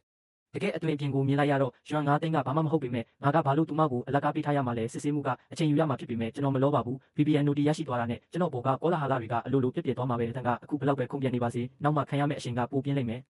ဒီအတော့အတွင်းမှာ VBN ကအင်တာနက်စကားပြောနေတယ်အင်တာဒီယုံပိတ်ရက်မှာငါရဲ့ Go Tournament အတင်းလိုက်တိုင်ပွဲရှိတယ်အဲ့ဒါကငါအတွက်တကယ်ရေးကြီးတာမင်းငါကိုလာပြီးကူညီပေးမယ်မဟုတ်လားသူမရဲ့မျက်လုံးတွေကမျောလင်းချက်တွေနဲ့သူ့ကိုကြည့်နေတယ်သူမက TikTok ကလက်ဆောင်အများဆုံးပေးတဲ့အကောင့်စီကို direct message တွေအများကြီးပို့ခဲ့ဘူးပေမဲ့တစ်ဆောင်မှပြန်စာမရခဲ့ဘူးသူမကအဲ့ဒီလိုအလူရှင်ကြီးကိုမထိန်ချုပ်နိုင်ပါဘူးခဏခဏစိုးရင်ခဲ့ရပြီးနောက်တစ်ခါပြန်မလာတော့မှကိုကြောက်နေခဲ့တာအခုအဲ့ဒီတထေးကြီးကသူမဘေးနားမှာရှိနေမှန်းသိလိုက်ရတော့သူမကစိတ်ချလက်ချနဲ့ပတ်စံညှိလို့ရပြီပေါ့ဒါပေမဲ့သူမအံ့ဩသွားရတာကအတက်ရဲ့မျက်လုံးတွေကပြာရခတ်သွားပြီးငါဒီယုံပိတ်ရက်မှာအချိန်မရှိတော့ဘူးထင်တယ်ကြည့်ရသေးတာပေါ့လို့ပြောတယ် BBN ကရှေ့တိုးပြီးသူ့လက်ကိုညှစ်လိုက်တယ်မင်းလာမှာပါလို့ငါယုံကြည်တယ်မင်းငါကိုအဲ့ဒီမောက်မာတဲ့ streamer တွေစီမှာအရှုံးမပေးစေချင်ဘူးမဟုတ်လားငါဒါကိုနိုင်သွားရင်လက်လွတ်နာကိုရှော့ပြီးမင်းနဲ့အချိန်ပိုပေးမယ်လေသူမကမြှွှဆွဲတဲ့ပုံစံနဲ့မျက်စိတစ်ချက်မိတ်ပြလိုက်တယ်တတရဲ့မျက်နှာရဲတက်သွားရတယ်သူကအဲ့ဒီချပိုးတဲ့လောက်ရုပ်မချောပေမဲ့ VBN နဲ့တွဲခွင့်ရရင်အဲ့ဒီကောင်ကိုသူနိုင်သွားတာပဲမဟုတ်လားဒါကိုတွေးပြီးသူချက်ချင်းပဲပြောလိုက်တယ် OK မစိုးရိမ်နဲ့ငါတေချာပေါက်ရှိနေပေးမယ်အဆောင်ကိုပြန်ရောက်တော့ကျွန်တော်အကောင့်ခွဲရဲ့ dashboard ကိုစစ်ကြည့်လိုက်တယ် refund ကစစ်ဆေးဆဲပဲရှိသေးတယ်ကျွန်တော်အကောင့်ထဲကပြန်ထွက်တော့မယ့်အချိန်မှာ direct message တခုတတိထားမိသွားတယ်ဟေးငါလည်း VBN ရဲ့ fan တယောက်ပါသူမမှာဒီယုံပိတ်ရဲ့ Go Tournament ရှိတယ်မင်းအမြဲတမ်းလိုပဲသူမကိုကူညီပေးမယ်မဟုတ်လားကျွန်တော် member ခတ်ထဲမှာ message တွေပြည့်ရှံနေတယ်ကျွန်တော်အများအားဖြင့်ဒါတွေကိုဂရုမစိုက်ဘူးအထူးသဖြင့် VBN နဲ့ပတ်သက်တဲ့အရာတွေကိုပေါ့ဒါပေမဲ့ profile ပုံကိုတေချာစိုက်ကြည့်ပြီး Aဆက်ဆက်တစ်ချက်ရေးလိုက်မိတယ်ဒါစမ်းမဟုတ်လားကျွန်တော်တစ်စက္ကန့်တောင်အချိန်မဖြုံးပဲသူ့အကောင့်ကိုချက်ချင်း block လုပ်လိုက်တယ်ရုံးပိတ်ရက်မှာကျွန်တော်အဆောင်မှာပဲအေးစစ်စစ်နေနေတဲ့အပြင်မှာအမြဲတမ်းသွားပြီးကြောဝါတက်တဲ့တန်ကဒီတစ်ခါတော့အဆောင်မှာပဲအောင် EB နေနေတယ်ဒီတစ်ခါတော့သူကျွန်တော်ကိုလာမလောင်ဘူးအဲ့ဒီအစားသူကဖုန်းကိုကြစ်ပါအောင်စုပ်ကင်ပြီးစိုးရင်တကြီးနဲ့ခောက်တုံးခောက်ပြန်လက်ရှောင်နေတယ်ည9နာရီမှာသူ VBN ရဲ့ live stream ကိုဖွင့်လိုက်တဲ့အခါသူ့မျက်နှာကစက်ကူလိုဖြော့သွားတော့တာပဲဒါဘယ်လိုဖြစ်နိုင်မှလဲငါရဲ့ message ကိုသူဖတ်ပြီးသားပြနေတာပဲဘာလို့သူရောက်မလာတာလဲတခုခုဖြစ်သွားလို့လားသူကျွန်တော်ရဲ့အကောင့်ခွဲစီကို direct message ထပ်ပို့ဖို့လုပ်လိုက်တဲ့အခါမှာသူပွားခံထားရမှန်းသိလိုက်ရတယ်တန်ကအရန်ဒေါသထွက်သွားပြီးဖုန်းကိုတောင်ရက်ခွဲပြစ်ချင်စိတ်ပေါက်သွားတယ်အဲ့ဒီအချိန်မှာပဲသူဖုန်းမြည်လာတယ်သူပြတလဲကိုင်းလိုက်တဲ့အခါ VBN ရဲ့စိုးရင်တကြီးအတန်ထွက်လာတယ်ရတန်မင်းဘာလို့ငါ့ဘိုက်ထဲမှာမရှိတာလဲငါရှုံးတော့မယ်ငါအခုတခုခုအလုပ်ရှုပ်နေလို့ပါငါတို့အချိန်ချင်းထားကြတယ်မဟုတ်လားမင်းကဘလို့လို့အခုမှအလုပ်ရှုပ်နေရတာလဲငါရှုံးသွားရင်ဘလို့လုပ်မလဲတခြားလက်ဆောင်အများကြီးပေးတဲ့လူတွေကိုပို့ခိုင်းလိုက်လေမရဘူးအဲ့ဒါကမလောက်ဘူးလားမင်းငါတို့ကတိကိုမေ့သွားပြီလားအတန်းကသွားကြည့်ပြီးကျွန်တော်ကိုမကြည့်မနဲ့မျက်စောင်းထိုးကြည့်လိုက်တယ်ပြီးတော့သူပြောတယ်မတက်နိုင်ဘူးငါရဲ့အကောင့်အဟောင်းမှာပြဿနာနည်းနည်းရှိနေလို့ဒါဆိုရင်ဒီလိုလုပ်မယ်ငါအကောင့်တစ်ခုသုံးပြီးလက်ဆောင်တချို့ပို့ပေးမယ်ပြီးတော့သူဖုန်းကိုပြက်ပြက်တသားချပစ်လိုက်တယ်တခြားရွေးချယ်စရာမရှိတော့တဲ့အတွက်အတန်းကသူ့ရဲ့ကိုယ်ပိုင်တဲ့အကောင့်ကိုဖွင့်ပြီး VBN ရဲ့ web ထဲကိုဝင်လိုက်တယ်နှမျောတသက်နဲ့နာကျင်စွာပဲသူဒီလအတွက်သူ့ရဲ့မူဖို့အားလုံးကိုတစ်ပတ်သွင်းလိုက်ပြီး VBNC ကိုဒုံးပြန် rocket တစင်းပို့ပေးလိုက်တယ်ဒုံးပြန်တစင်းရဲ့ animation က10စက္ကန့်တောင်မပြည့်ပါဘူးကျေးဇူးပဲတသက်ရဲ့ရောတာပဲ VBN ပြောပြီးတဲ့နောက် chat bar ကလင်းခင်သွားတယ်ဟာနံပါတ်1လက်ဆောင်အများဆုံးပေးသူကအကောင့်တစ်သုံးနေတာကိုပဲငါတို့လိုအသေးပွဲတွေဖယ်ပေးကြဆိုအခုတော့တထေးကြီးရဲ့တယောက်တည်းတင်ဆက်တဲ့ပွဲပဲငါတို့လက်ဆောင်မဖက်တွေနဲ့ပြည်နေတဲ့ screen ကိုထပ်မြင်ရတော့မယ်လမ်းလိုက်တာ VBN ကလည်းသူတို့နဲ့အတူမျှော်လင့်တကြီးစောင့်ဆိုင်နေခဲ့ပေမဲ့စက္ကန့်30ပြီးတော့10မိနစ်ကုန်လုံးသွားလာတော့တန်ကဘာမှထပ်မပို့တော့ဘူးဖေပွဲစဉ်ရဲ့အချိန်နောက်ပြန်ရေးတွက်တာနီးကပ်လာတာနဲ့အမျှ VBN ရဲ့အပြုံးကပျောက်ကွယ်လူနီးပါးဖြစ်လာတယ်တန်ဘာလို့ထပ်မပို့တော့တာလဲဒီအကောင့်ထဲမှာပတ်စံထပ်မရှိတော့ဘူးဒါဆိုလဲတွားဖြစ်လိုက်လေအချိန်3မိနစ်ကြံသေးတယ်မင်းမိပါတယ်ငါအခုတခုခုအလုပ်ရှုပ်နေလို့ပါနောက်မှပေါ့ VBN ရဲ့အပြုံးကတောင့်ခဲသွားတယ်ဒါဆိုငါရဲ့ Go Tournament ကမင်းငါကိုဂရီပေးထားတယ်လေမင်းဂရီဖြစ်မလို့လားသူမက Go အပွဲသားတွေကိုဒီနေ့ရုံတန်းရှာပြမယ်လို့ကြွားထားတာဖြစ်တယ်အတန်ကမျက်ခုံးမုတ်လိုက်တယ်လက်ဆောင်မပူယုံနဲ့ငါတို့ကတငယ်ချင်းမဟုတ်တော့ဘူးလားမင်းကအဲ့ဒီလိုပတ်စံမဲမဲ့တဲ့လူမျိုးမဟုတ်ဘူးလို့ငါထင်ခဲ့တာသူစိတ်ဆိုးသွားတာကိုမြင်တော့ VBN ကချက်ချင်းပဲငါမဟုတ်ပါဘူးလို့ပြန်ပြောတယ်အတန်ကသူမသူ့ကိုဆက်ပြီးချော့လိုက်မယ်လို့ထင်နေခဲ့ပေမဲ့တခြားလူတစ်ယောက်ကလက်ဆောင်ပို့လိုက်တဲ့ချက်ချင်းမှာပဲ VBN ကတခြားသူထေးကြီးတစ်ယောက်ကိုဖားဖို့ချက်ချင်းမျက်နှာပြောင်းသွားတော့တယ်သူဒေါသတကြီးနဲ့လက်ထဲကထွက်ပြီးဖုန်းကိုပိတ်ပစ်လိုက်တယ်ဒါတွေအားလုံးကိုကျွန်တော်မြင်လိုက်ရပြီးမရေပဲမနေနိုင်တော့ဘူးမင်းပိုင်ကမင်းပိုင်ပဲမင်းပိုင်မဟုတ်တဲ့အရာကတော့တနေ့ကျရင်ပေါ်ကောင်ထွက်မှာပဲမင်းပါတိမှာလဲငါကသူမကိုစမ်းတက်နေုံတင်မဲ့ငါမတက်နိုင်လို့မဟုတ်ဘူးသူမကငါစီကိုဒူးထောက်ပြီးပြန်လာချောရလိမ့်မယ်သူမနောက်ကိုလိုက်ဖားပြီးညင်းပယ်ခံရတဲ့အဲ့ဒီချက်ဘူးကောင်ထက်တော့ပိုးတာပါသေးတယ်တေချာပေါက်နိုင်ဝက်ကြတော့ VBN ဖုန်းခေါ်လာတယ်ဒါပေမဲ့သူမရဲ့လေတံကစိတ်ပြက်နေတော့မဲ့ဒါတမင်းဒီလောက်ထိစွမလုပ်တင်ဘူးငါဒီနေ့တော့တော်လေးအရှုံးကြီးရှုံးသွားတယ်အဲ့ဒါဘသူအဖြစ်လဲမင်းကငါရဲ့ပတ်စံကိုပဲမက်နေတယ်လို့မျိုးတကယ်ကိုအသေးအတန်ဖြစ်ပြနေလို့ငါရဲ့ရဲ့ရှိမှမျက်နှာပြရတာသူအခုဘာပြောလို့လဲသူငါ့ကိုလှောင်နေလေမင်းမပေးစရာပတ်စံပဲရှိတာလေအားသူ့ရဲ့အတိတ်ပဲမရှိတဲ့စကားတွေကိုနားမထောင်နဲ့ငါမင်းနဲ့တွဲတာမင်းရဲ့ပတ်စံကြောင့်မဟုတ်ဘူးမဟုတ်ရင်ငါအခုမင်းကိုလာချော့နေမှာမဟုတ်ဘူးသူကမင်းကိုမနာလို့ဖြစ်နေုံတင်ပဲငါတို့ပြောနေတာကိုမကြည့်နိုင်တာငါသူ့ကိုမင်းအတွက်လက်စားချေပေးမယ်အချိန်တွေကုန်လွန်သွားပြီးမကြခင်မှာပဲလကုံပိုင်းပြန်လဲတုံးတက်တဲ့အစည်းအဝေးရောက်လာခဲ့တဲ့ community ဝန်ဆောင်မှုအသင်းရဲ့ဥက္ကဋ္ဌအနေနဲ့ VBN ကကိုယ်စားလှယ်စကားပြောသူအဖြစ်စင်ပေါ်တက်သွားတယ်စင်ပေါ်မတက်ခင်သူမကကျွန်တော်ကိုကောက်ကျစ်တဲ့မျက်စောင်းတစ်ခုထိုးသွားခဲ့ပြီးကျွန်တော်ရင်ထဲမှာမကောင်းတဲ့ခံစားချက်တစ်ခုပေါ်လာခဲ့တယ်တေချာပေါက်သူမစကားပြောနေတဲ့အချိန်မှာဘာမှတိုးဆုပ်မနေပဲပြောလိုက်တယ်ငါတို့မေဂျာကတက်တန်ကဆရိုက်လဲမကောင်းဘူးအပြုတ်မှုလဲတကယ်ကိုဆိုးရွားပါတယ်ဒါကြောင့်သူ့ရဲ့လက်ကုံကုန်တူးဆောင်အရေးချင်းအဆင့်တန်းကိုရုပ်သိမ်းပေးဖို့ငါတောင်းဆိုပါတယ်အဲ့ဒါနဲ့စန့်ကျင်ဘက်အနေနဲ့အတန်ကတော့ကျင်နာပြီးရက်ရောတယ်တကယ်ကိုအသင်းဖွဲ့စိတ်တက်ရှိတဲ့သူပါဒီကုန်တူးဆောင်စုကပိုပြီးထိုက်တန်တဲ့ចောင်းသားစီကိုပဲရောက်တင်တယ်လို့ငါယုံကြည်ပါတယ်သူမပြောပြီးတာနဲ့အောက်ကအဖွဲ့ဝင်တွေကဝင်ပြီးထောက်ခံကြတယ်ဆီယာမတွေကကျွန်တော်ကိုတိတ်မတိကြပေမဲ့ဆင်းရဲပြီးចောင်းသားစာအတွက်အလုပ်လုပ်နေရတဲ့ BBN ပုံမှာတော့အကျဉ်းနာစိတ်ရှိကြတယ်ဆွေးနွေးမှုတချို့လုပ်ပြီးတဲ့နောက်ဆီယာမတွေက BBN အကြံပြုတဲ့အတိုင်းဆုံးဖြတ်လိုက်ပြီးကျွန်တော်ရဲ့ကုန်တူးဆောင်စုကိုရုပ်သိမ်းလိုက်ကြတယ် Vivi မင်းကမင်းရဲ့အာဏာကိုဒီလောက်တောင်အလွဲသုံးစားလုပ်ရတာဝါသနာပါနေမှာတော့ငါចောင်းသားကောင်စီကနေပဲထွက်လိုက်တော့မယ်ကျွန်တော်ចောင်းသားကောင်စီကိုဝင်ခဲ့တာကပထမဆုံးဂုံတူးဆောင်စုရချင်လို့ပဲကျွန်တော်လူမသိအောင်အေးအေးဆေးဆေးနေခဲ့တာကဆီယာမတွေအပေါ်အထင်မြင်ကောင်းရချင်လို့ကျွန်တော်ကကိုရှင်ဝါကိုအလွဲသုံးစားမလုပ်ချင်တယ်လို့တခြားလူတွေကလည်းကျွန်တော်ရဲ့မိသားစုနောက်ခံကြောင့်ကျွန်တော်ကိုအထင်ကြီးတာမျိုးမလိုချင်ဘူးဒါပေမဲ့အဲ့ဒါကငါ့ကိုအနိုင်ကျင့်လို့ရတယ်လို့မဆိုလိုဘူးကျွန်တော်စိတ်ဆိုးသွားတာကိုမြင်တော့ VVN ကလှောင်ရဲတယ်မင်းကငါ့ကိုချင်းချောက်နေတာလားမင်းထွက်သွားရုံနဲ့ចောင်းသားကောင်စီကိုထိခိုက်လိမ့်မယ်လို့တကယ်ထင်နေတာလားမင်းကိုမင်းအထင်ကြီးလို့နေပြီအတန်ကမျက်လုံးလန့်ပြပြီးထွက်သွားခြင်းနဲ့ထွက်သွားဖို့ဘယ်တယောက်ဆုံးရှုံးပြီးငါတယောက်ရတာပဲမှန်ကန်တဲ့ရွေးချယ်မှုကဘာလဲဆိုတာလူတိုင်းသိတာပဲလို့ပြောတယ်တခြားအဖွဲ့ဝင်တွေကလည်းချက်ချင်းပဲဝင်ပြောကြတယ်တေချာတာပေါ့ငါတို့လည်းတကူပဲရွေးမှာသူကမေကွန်းတွေပဲလိုက်ထုတ်နေတဲ့အဲ့ဒီလိုလူလိန်ကောင်ထက်အများကြီးပိုတာတဲ့ပတ်စံကိုခဏဖယ်ထားဦးလက်တန်းကတခြားနေရာတွေမှာလည်းထူးချွန်ပြီးသားပဲကျွန်တော်အေးဆက်ဆက်တစ်ချက်ရေးလိုက်မိတယ်ပတ်စံကိုခဏဖယ်ထားမယ်ဟုတ်လားသူတို့တကယ်ကောအဲ့ဒီလိုလုပ်နိုင်လို့လားအဲ့ဒီချိန်မှာပဲကျွန်တော်ဖုန်းတုံခါလာတယ်ဖုန်းကိုထုတ်ပြီးလှမ်းကြည့်လိုက်တဲ့အခါမင်းရဲ့အရွယ်မရောက်သေးသူတွေဖန်တောင်းဆိုချက်ကိုအတည်ပြုပြီးပါပြီပတ်စံတွေကိုမကြခင်မင်းရဲ့အကောင့်ထဲပြန်ထည့်ပေးပါမည်တဲ့တစ်ချိန်တည်းမှာပဲ VVN ကသူမရဲ့စကားပြောတာကိုအဆုံးသတ်ပြီးစင်ပေါ်ကနေခေါင်းကိုမော့ကဂုံယူဝင်းကြွားစွာနဲ့ဆင်းလာခဲ့တယ်သူမထိုင်ကုန်ကိုပြန်ရောက်တဲ့အချိန်မှာသူမဖုန်းက message တွေတထောင်ထောင်နဲ့မနာတမ်းဝင်လာပြီးအဆက်မပြတ်တုံခါနေတော့တယ်အစီအဝေးကမပြီးသေးတဲ့အတွက် VVN ကဖုန်းကိုထုတ်မကြည့်နိုင်ပဲအတန်ပိတ်ထားလိုက်ရုံပဲလုပ်နိုင်ခဲ့တယ်သူမစကားပြောပြီးတဲ့နောက်မဲပေးတာစတင်ခဲ့ပြီးအတန်းကကျွန်တော်ကိုကန့်ကွက်မဲမရှိတဲ့လောက်နဲ့အပြတ်တက်နိုင်ရသွားတယ်အဲ့ဒီအချိန်မှာပဲပြည်သူ့ဆက်ဆံရေးဌာန Public Relations Department ကကောင်းလေးတယောက်ကမျက်မှောင်ကုပ်ပြီးပြောတယ်မင်းတို့လုပ်တာနည်းနည်းမတရားဘူးလို့ငါထင်တယ်ရဲ့ကဘာမှမှားတာမလုပ်ခဲ့ဘူးသူကလှုပ်ရှားမှုတိုင်းမှာတက်တက်ကြွကြွပါဝင်ခဲ့တာမင်းတို့ကသူ့ရဲ့ဂုဏ်တူးဆောင်စုကိုဖြုတ်ပြီးတန်းကိုပေးလိုက်တာကဒါကအနိုင်ကျင့်တာပဲ VVN ကသူ့ကိုစောင်းခဲ့ကြည့်ပြီးနှက်ခေါင်းရှက်ထုံတယ်ဒါ community ဝန်ဆောင်မှုအသင်းရဲ့ကိစ္စမင်းကဘာခွင့်ရရှိလို့ဝင်ပါနေရတာလဲနောက်ထပ်ကောင်းလေးတယောက်ကအေးဆက်ဆက်ပြောတယ်ငါကပြည်သူ့ဆက်ဆံရေးဌာနရဲ့ဥက္ကဋ္ဌလေးငါမှအခွင့်ရရှိမလားတယောက်ကကျွန်တော်ဘက်ကကာကွယ်ပေးနေတာကိုမြင်တော့ရဲရဲ့မျက်နှာပြတ်သွားရတယ် VVN ကမျက်လုံးနှံပြပြီးရွှဲလဲပြောလိုက်တယ်မင်းကသူ့ကိုအဲ့ဒီလောက်တောင်ကာကွယ်ပေးချင်နေမှာတော့ပြည်သူ့ဆက်ဆံရေးဌာနကပဲသူ့ကိုအစ်စ်ခေါ်လိုက်လေသူကဘလို့ပဲဖြစ်ဖြစ် community ဝန်ဆောင်မှုအသင်းကနေထွက်တော့မှာပဲဥစ္စာပေါ့ဥက္ကဋ္ဌကအေးဆက်ဆက်တင်ပြောတယ်ကောင်းပြီလေငါတို့သူ့ကိုခေါ်မယ်သူကအလုပ်စူးစမ်းတဲ့သူလို့ငါထင်တယ်သူကျွန်တော်ဘက်လှည့်လာတယ်မြဲတက်မင်းပြည်သူ့ဆက်ဆံရေးဌာနကိုဝင်ချင်လာမင်းဒါစိတ်အားထက်သန်စွာနဲ့အလုပ်လုပ်ရင်ဒီစာတင်တဲ့အတွက်ဂုံတူးဆောင်စုရဖို့မင်းကိုငါကိုယ်တိုင်အဆိုပြုပေးမယ်ကျွန်တော်မှညင်းပယ်စရာအကြောင်းမရှိတာမို့လို့ပြုံးပြီးချက်ချင်းပဲလက်ခံလိုက်တယ်ဒါကိုမြင်တော့ community ဝန်ဆောင်မှုအသင်းရဲ့အဖွဲ့ဝင်တွေကစပြီးလှောင်ကြတော့တယ်ပထနာကအဲ့ဒီလိုကောင်မျိုးကိုခေါ်လိုက်တာကိုဒါကတော့တော်တော်လေးစိတ်ဝင်စားဖို့ကောင်းပါပဲမင်းတို့ပထနာမှာယောက်ျားလေးတွေအများကြီးရှိတာပဲသူတို့အားလုံးကိုဒီကောင်လိုမျိုးဖားတက်တဲ့ကောင်တွေဖြစ်မသွားအောင်ထိန်းဦးနော်ဒီလိုစရိုက်မကောင်းတဲ့ကောင်နဲ့ပေါင်းရင်မင်းတို့ရဲ့ဂုဏ်သိက္ခာလည်းပျက်စီးလိမ့်မယ်ညတန်ကမောက်မာစွာနဲ့ပြောတယ်သူတို့ကိုဂရုမစိုက်ပါနဲ့ဗျာအစည်းအဝေးပြီးရင်ငါမင်းတို့အားလုံးကိုအားနုလက်ဖက်ရည် bubble tea ဝယ်တိုက်မယ်ဝတတိသားပြီးတကယ်ကိုရက်ရောတာပဲကျေးဇူးပဲတဲ့မင်း community ဝန်ဆောင်မှုအသင်းမှာရှိနေတာငါတို့အတွက်ကောင်းချီးတစ်ခုပဲ VVN လည်းပြုံးနေခဲ့တယ်အတနာချမ်းသာပြီးရက်ရောတာကသူမကိုပါမျက်နှာပွင့်စီတာမို့လို့နောက်ထပ်နည်းနည်းလောက်ထပ်ကြိုးစားလိုက်ရင်သူ့စီကနေပတ်စံတွေပို့ပြီးညှစ်လို့ရမှာဖြစ်ပြီးပြီးခဲ့တဲ့ Go Tournament မှာဆုံးရှုံးခဲ့ရတဲ့မျက်နှာကိုပြန်ဆယ်လို့ရပြီပေါ့အစည်းအဝေးပြီးတဲ့နောက် community ဝန်ဆောင်မှုအသင်းအဖွဲ့ဝင်တွေကနွားနို့လက်ဖက်ရည်ကိုစောင့်ဖို့အခန်းထဲမှာပဲဆက်နေခဲ့ကြတယ်ပြီးတော့ပထနာကလည်းနောက်ကလှုပ်ရှားမှုအတွက်ခဏလောက်အစည်းအဝေးလုပ်ဖို့ကြံခဲ့တယ်ကျွန်တော်ကတော့တဘာဝကြကြပဲအဖွဲ့နဲ့ရောနှောထိုင်လိုက်တယ် VVN ကဒါကိုမြင်တော့ဖုန်းကိုထုတ်ပြီးနှာခေါင်းရှုံနဲ့ဖားကောင်နဲ့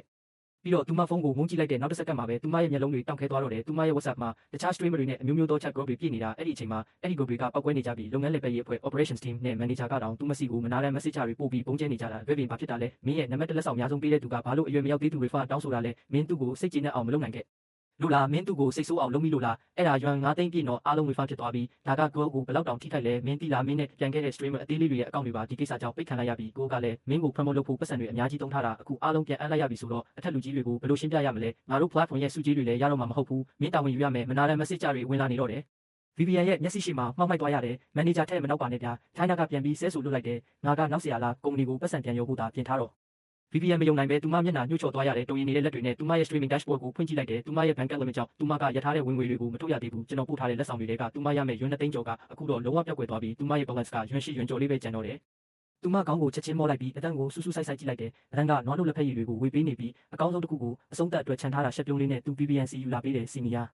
ငါစီနီယာအတွက်အဖက်တွေအများကြီးပါတဲ့တစ်ခွက်ကိုယူလာပေးတာတကယ်ကိုအရသာရှိတယ် VVN ကအဲ့ဒါကိုမယူဘူးသူမကလက်တန်းကိုအကွက်ကွက်အတန်နဲ့မေးတယ်မင်းဘာလို့ refund တောင်းတာလဲအတန်းကကြောင်အန်းဖြစ်သွားတယ်ဟင်းလာပြီးဟန်ဆောင်မနေနဲ့အရွယ်မရောက်သေးသူ refund ကစစ်ဆေးဖို့အချိန်ယူရတာမင်းဒါကိုတင်ထားတာကြာပြီးဖြစ်ရမယ် VVN ကဖုန်းကိုလက်ရဲ့မျက်နှာရှိမှထိုးပြလိုက်တဲ့ screen ပေါ်မှာရေးထားတာကမင်းစီကနေရွှေ246 888တန်ဖိုးရှိတဲ့လက်ဆောင်တွေကိုပြန်အန်းလိုက်ပါပြီဒီတိုင်းရဲ့အပြုံးကချက်ချင်းတောက်ခဲသွားရတယ်သူ့မျက်လုံးတွေပြရခတ်သွားပြီးသူချစ်ချစ်အနဲ့ပြောတဲ့စီနီယာငါလည်းမသိဘူးပြကလေးတယောက်ယောက်ဆုံးမိလို့နေမှာပါငါအဆောင်ပြန်ရောက်ရင်သွားစစ်ကြည့်လိုက်မယ်ဒါပေမဲ့ VVN ကသူ့ကိုအဆောင်ပြန်ပြီးစစ်ဆေးတာကိုဘယ်လိုလုပ်ဆောင်နိုင်မှာလဲ message တွေကသူ့မဖုန်းကိုပောက်ကွဲမတက်ဝင်နေတာသူမမဆောက်နိုင်ဘူးအခုပဲစစ်စမ်းအမားတစ်ခုခုဆိုရင်အဲ့ဒီရွမ်9သိန်းကိုချက်ချင်းပြန်ပို့လိုက်ဒါပေမဲ့အတန်းကရွမ်9သိန်းကိုဘယ်ကနေသွားရမှာလဲသူကတကယ်အလူရှင်ကြီးမဟုတ်ဘူးလေတိုးဆုပ်နေတာကိုမြင်တော့ VVN ကချက်ချင်းပဲလန်ပြီးသူ့လက်ထဲကဖုန်းကိုလူယူလိုက်တယ်သူမက password ကိုတိနေလို့တက်တက်ကိုချက်ချင်းဖွင့်လိုက်တယ်ပြီးတော့သူမထိတ်လန့်တကြားနဲ့ရှာဖွေတွေ့ရှိသွားတာကအဲ့တိုင်းရဲ့ profile ပုံနဲ့ကလက်ဆောင်အများဆုံးပေးသူနဲ့တူနေပေမဲ့သူ့အကောင့်ထဲမှာ refund ရာဇဝင်လုံးဝမရှိတာပဲမင်းငါကိုလိန်ခဲ့တာပဲအတန်းကဖုန်းကိုပြတယ်လဲပြန်လူဖို့စူးစမ်းခဲ့ပေမဲ့နောက်ကျသွားပြီးသူ VVN ရဲ့မျက်နှာပြောင်းလဲသွားတာကိုကြည့်နေုံပဲတက်နိုင်ခဲ့တယ်ငါဒီချိန်တွေအလုံးမင်းအတွက်အားလုံးရင်းခဲ့တာမင်းအတွက်နဲ့ editor ကိုငါကိုယ်တိုင်နှိမ့်နှင်းပေးခဲ့တာငါရဲ့အောင်မြင်မှုတွေနဲ့ဂုဏ်ထူးဆောင်အရေးချင်းတွေကိုတော့မင်းကိုပေးခဲ့တာအဲ့ဒါကိုမင်းကငါကိုလိန်ရဲတယ်ဟုတ်လားအတန်း မင်းဘာတက်တိရှိလို့အလူရှင်ကြီးအဖြစ်လာပြီးဟန်ဆောင်ရတာလဲ VPN ရဲ့အတန်ကကျဲလောင်လို့ကျွန်တော်တို့ရဲ့အစည်းအဝေးကိုနှောက်ယှက်တယ်လို့ဖြစ်သွားတယ်လူတိုင်းကသူတို့လှုပ်လက်စတွေကိုရက်လိုက်ပြီးဒီဒရာမာကိုဝိုင်းကြည့်ကြတော့တယ်မင်းကသူပြောသမျှအကုန်ယုံတာကိုမင်းလိုမင်းကလေးမျိုးကစေးကူပြီးရင်တော့တွားရည်ကြနေအောင်မှာပဲပထနာကကောင်းလေးတွေကဝိုင်းပြီးတဟားဟားရေကြတော့တယ်ငါကမင်းအလူရှင်ကြီးတယောက်ရသွားပြီးအောက်မိတာအခုတော့ဘာမှမရပါလားဘာလို့ဒီလောက်တောင်စိတ်တူနေရတာလဲဒီလိုညစ်ပတ်တဲ့အကွက်တွေကမင်းရဲ့အကွက်တွေကြီးပဲမဟုတ်ဘူးလားတွဲပြင်ပတ်စံပဲမတ်တာပြီးတော့အခုမင်းအလိန်ခံလိုက်ရမှတီးတော့မှမင်းရဲ့တကယ်ဗီဇာကပေါ်လာတာပဲသူတို့ပြောတဲ့စကားတွေကပြင်းထန်လို့လားဒါမှမဟုတ် VPN ရဲ့ရုပ်တရက်ပြောင်းလဲသွားတဲ့သဘောထားကြောင့်လားမသိတတန်ရဲ့မျက်လုံးတွေကတခဏချင်းမှပဲမြင်မြလာခဲ့တယ်မင်းကငါ့ကိုဘာလို့လာဆဲနေတာလဲငါကိုယ်တိုင်အလူရှင်ကြီးပါလို့တခါမှမပြောခဲ့ဘူးမင်းတို့အားလုံးကပဲရှောက်ပြောနေကြတာပြီးတော့ငါမင်းကိုအဲ့ဒီအရာတွေလုပ်ဖို့အတင်းအကျပ်ခိုင်းခဲ့လို့လားငါလည်းမင်းစီလက်ဆောင်တွေအများကြီးပို့ခဲ့တာပဲငါရဲ့တလားစာမုံဖို့အားလုံးကိုမင်းကိုပေးခဲ့တာ VPN ကစကလုံးတွေကိုမထိန်ချအုပ်နိုင်တော့ဘူးမင်းရဲ့အကျွေးစေးလောက်ရှိတဲ့ပတ်စံကရွမ်9သိန်းနဲ့ရှင်ရင်ဘာမှမဟုတ်ဘူးငါသာမင်းကိုလက်ဆောင်အများဆုံးပေးတဲ့သူလို့မထင်ခဲ့ရင်မင်းကိုမျက်နှာသာပေးပါမလားမင်းမှန်ကောကြည့်ဘူးရဲ့လားဒီတလဲအခုတော့တကယ်ကိုပောက်ကွဲသွားပြီးမင်းကကိုစော်ကားဖို့ဘာခွင့်ရရှိလို့လဲမင်းကိုမင်းတိတ်ပြီးမုံမြတ်တဲ့လူတယောက်လို့ထင်နေတာလားမင်းကအလူရှင်တွေစီကနေပတ်စံညစ်ဖို့စူးစမ်းနေတဲ့အောက်တန်းစားတယောက်တင်ပဲမင်းကငါ့ထက်ဘာပူသားလို့လဲအ ਨੇ ဆုံးတော့ငါကမင်းနဲ့ညီဆက်ဖို့အတွက်အလူရှင်ကြီးအဖြစ်ဟန်မဆောင်ခဲ့ဘူးမင်းကိုပြောခဲ့ဘူးတဲ့စကားတွေကိုပြန်တွေးကြည့်ရင်ငါတကယ်ကိုအန်ချင်းချင်းအောင်ဖြစ်မိတယ်အရေးကြီးဆုံးကတော့သူမကတကယ်အလူရှင်ကြီးကိုဘယ်လိုလုပ်ပြီးသွားပြီးစိတ်ဆိုးအောင်လုံးမိမှန်မသိတာပဲနှစ်ပတ်အတွင်းရွမ်9သိန်းပို့နိုင်တဲ့လူကနောက်ပိုင်းမှာပို့ပြီးတော့တောင်ပို့နိုင်အောင်မှာဘာတွေမှားသွားတာလဲအဲ့ဒီအချိန်မှာပဲအစည်းအဝေးခန်းမှာတကားဝါကနေယောက်ျားလေးတယောက်ရဲ့အတန်ထွက်လာတယ်ခွင့်ပြုပါဦးပြမင်းတို့ထဲမှာမစ္စတာအန်ဆိုတာဘယ်သူလဲခင်ဗျာဒရာမာကိုအားရပါရကြည့်ပြီးတဲ့နောက်ကျွန်တော်ပျော်ပျော်ရွှင်ရွှင်နဲ့မတ်တက်ရက်လိုက်တယ်ငါပါပဲ Fortune Pavilion နန်းတော်အစင်းမြင့်စားတောက်ဆိုင်ကမှာထားတဲ့အစားတောက်တွေရောက်ပါပြီဗျာဒီခန်းထဲကိုပဲတည်ခဲ့ရမလားသူအဲ့ဒီစကားပြောပြီးတာနဲ့ community ဝန်ဆောင်မှုအတင်းအဖွဲ့ဝင်တွေအပါဝင်လူတိုင်းကမယုံနိုင်တဲ့မျက်လုံးတွေနဲ့ဝိုင်းကြည့်ကြတော့တယ်ဘာကြီးလဲ Fortune Pavilion ကအစားတောက်တွေဟုတ်လားအဲ့ဒီစားတောက်ဆိုင်ရဲ့အနည်းဆုံးအသုံးစရိတ်ကရွမ်1000တောင်မုံလာဦးဖြူပြုတ်ထားတဲ့ဟင်းတပွဲတောင်ရွမ်1000ရပေးရတာတဲ့တင်ကအဲ့ဒီကနေမှစားနိုင်တယ်ဟုတ်လားကျွန်တော်သူတို့ရဲ့တန်တရားဖြစ်နေတဲ့မျက်လုံးတွေကိုလစ်လူရှုပြီးဥက္ကဋ္ဌပဲလှည့်ပြောလိုက်တယ်ငါတို့ဒီမှာစားလို့ရမလားဥက္ကဋ္ဌကကြောင်အန်းနဲ့ကောင်းချင်းပြတယ်ရပါတယ်ဒါကြောင့်ကျွန်တော်ဝန်ထမ်းတွေကိုဝင်ခဲ့ဖို့လက်လန်းပြလိုက်တယ်အစည်းအဝေးခန်းမှာတကားပွင့်သွားပြီးတဲ့နောက်ဝန်ထမ်း၈ယောက်ကစီတန်းပြီးဝင်လာကြတော့တယ်အစားအသောက်တွေရဲ့အရေးသွေးကိုထိမ့်သိမ့်ဖို့အတွက်ကျွန်တော်တို့စားတောက်ဆိုင်ရဲ့ပကံခွက်ရောက်တွေကိုပဲစီစဉ်ပေးထားတာမို့လို့ထပ်ဆောင်ကောက်ခံတာရှိပါမယ်ခင်ဗျာဒါကတော့မစ္စတာမှာထားတဲ့ဟင်းနေရရှစ်ပွဲဖြစ်ပါတယ်အားရပါရသုံးဆောင်ပေးပါခင်ဗျာစုစုပေါင်းကြတင်ငွေကို18တူညရွန်ကြတင်ပါတယ်ဘေကိုတော့လူကြီးမင်းရဲ့ email ထဲပို့ပေးထားပါတယ်ခင်ဗျာကောင်းပါပြီစားတောက်ပြီးမှပေးရှင်းလိုက်ပါမယ်မာယူအားပေးတဲ့အတွက်ကျေးဇူးထူးတင်ပါတယ်လေးစားရပါတော့ဘက်ကလူကြီးမင်းခင်ဗျာတခုခုလိုအပ်တာရှိရင်ကျေးဇူးပြုပြီးခေါ်လိုက်ပါခင်ဗျာကျွန်တော်စပွဲထိုးနဲ့အေးလူစကားပြောနေတာကိုလူတိုင်းကကြောင်အန်းနဲ့ကြည့်နေကြတယ်ဟင်းနေရရှိမျိုးကတပွဲချင်းစီထွက်လာတယ်အားလုံးကဖော်ကျွန်းပွဲတော်ဆောင် Fortune Pavilion ရဲ့နာမည်ကြီးလက်ရတွေကြီးပဲဒီတနက်ကတော့ကျွန်တော်ကိုလက်ခံပေးခဲ့တဲ့အတွက်ကျေးဇူးတုံ့ပြန်တာပါလို့ကျွန်တော်ပြောလိုက်တဲ့အတန်ကသူတို့ကိုလက်ရှိစီပြန်ခေါ်ဆောင်သွားတဲ့အတွက်ပြည်သူ့ဆက်ဆံရေးဌာနကအဖွဲ့ဝင်တွေဘာမှပြန်မတုံ့ပြန်နိုင်သေးခင်မှာပဲလူထုဝန်ဆောင်မှုအသင်းကတော့ပောက်ကွဲသွားခဲ့ပြီဟာအေဒီမှာဒီလောက်တောင်ပတ်စံရှိတာလားချက်ချင်းကြီးကိုတင်းချီတန်တဲ့အစားအစာတွေကိုဒီတိုင်းကြီးမှာပြစ်လိုက်တာလားကြပြိုင်နဲ့ထဲမှာပဲလက်ထဲကနိုးလက်ဖက်ရည်ကတောက်လို့မကောင်းတော့တယ်လို့ပဲအီတန်ကဝေလာငါကြီးအလူငွေအများဆုံးပေးသူမဟုတ်လားသူကြတော့ဘာလို့တန်ပရာရည်ပဲဝယ်ပေးတာလဲကက်စင်းနေလိုက်တာသူကအရင်ကဟန်ဆောင်နေတာမဟုတ်ဘူးလားဒါကိုသူကိုယ်တိုင်လည်းဝန်ခံပြီးပြီလေဒါဆိုတကယ်ဝေလာငါကြီးကဘာတူလဲအသက်မပြည့်သေးသူရဲ့အကောင့်ကနေငွေပြန်အန်ခိုင်း refund လိုက်တာတဲ့ Captain VPN ဘသူကိုသွားပတ်သက်မိလိုက်တာလဲတကယ်ဝေလာငါစစ်ကတကယ်တော့အေဒင်ဖြစ်နေဖို့ရာခိုင်နှုန်းများမလားအဲ့ဒီစကလုံးတွေထွက်လာတဲ့တခဏမှာပဲလူလူဝန်ဆောင်မှုအတင်းတစ်ခုလုံးတင်မင်းတမျှတိတ်ဆိတ်သွားတယ်မဖြစ်နိုင်တာအေဒင်ကပတ်စံမရှိတဲ့ကောင်းစုပ်လေးပါငါသူနဲ့အတူတူအဆောင်မှာနေလာတာဘယ်လောက်ကြာပြီလဲသူချမ်းသာတာကိုငါမသိပဲနေမလာ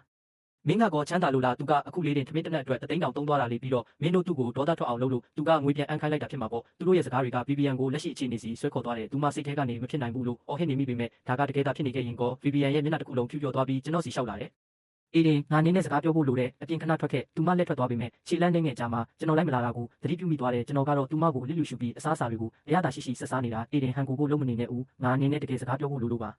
သူမရဲ့မျက်ဝန်းထဲကဒေါသမီးတွေကိုမြင်တော့ကပတိန်ကကျွန်တော်တထောင်စီတွန်းလိုက်တယ်ဟဲ့သူမင်းကိုဘာခေါ်နေတာလဲကျွန်တော်ဘာမှမကြားရဘူးခွေးဟောင်တန်နဲ့တူတယ်ကပတိန်ကြားလိုက်လားအေးပြခွေးဟောင်တန်စစ်ကြီးပဲ VPN ရဲ့မျက်နှာညိုမဲသွားတယ်သူမစိတ်မရှိမှုကိုထိန်းချုပ်ပြီးတိတိတတ်တာပဲမေးလိုက်တယ်နင်ကငါရဲ့အလူငွေအများဆုံးပေးတဲ့သူဖြစ်နေမှာတော့ဘာလို့အစောကြီးကလေးကမပြောခဲ့တာလဲသူမစိတ်ထဲမှာတော့ကျွန်တော်ညှင်းဆိုလိုက်ပါစီလို့ဆူတောင်းနေမိပေမဲ့ကျွန်တော်ကတော့သူမကိုစိတ်ပြက်စေခဲ့တယ်ငါသာစောစောပြောလိုက်ရင်မင်းရဲ့ရုပ်ဆိုးလာတဲ့မျက်နှာပုံးစစ်ကိုဘယ်လိုလုပ်မြင်ရတော့မှလဲ VPN ကောအီတန်ပါမျက်နှာတွေချက်ချင်းပြတ်သွားကြတယ်မဖြစ်နိုင်တာငါဘယ်လိုလုပ်မသိပဲနေမလဲကျွန်တော်သူတို့နဲ့ဆက်ပြီးအငင်းပွားမနေချင်တော့ဘူ